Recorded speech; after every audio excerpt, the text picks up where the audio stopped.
வண்டியில போறப்போ தெரியாம அதை இடிச்சிட்டாங்க, அதுக்கு பெரிய சண்டையாயிட்டு அந்த மாதிரி ஒரு வாய்க்கா தவறு, அதாவது பாத்தீங்கன்னா ஒரு லேண்ட் டிஸ்பியூட் அப்படின்னு சொல்லலாம். அந்த லேண்ட் டிஸ்பியூட்ல வந்து நிலத்தகராறு, நீர் தகராறு, நீருக்காக அண்டை மாநிலத்தின் மீது தகராறு, அண்டை வீட்டுக்காரரிடம் கூட தகராறு, அந்த அண்ணன் தம்பிகள் தகராறு வந்து ஆரம்பிச்சு மாநிலம், நாடு அப்படின்ற சமுதாயம், கிரகத்துக்கு நடுவில் சண்டை.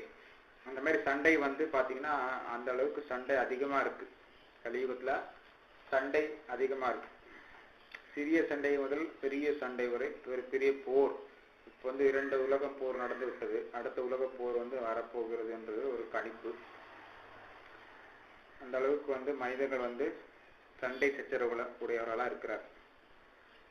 மந்த புத்தி படைத்தவர்களாகவும் அதிர்ஷ்டமற்றவர்களாகவும் அனைத்திற்கும் மேலாக எப்போதும் அமைதியற்றவர்களும் உள்ளனர்.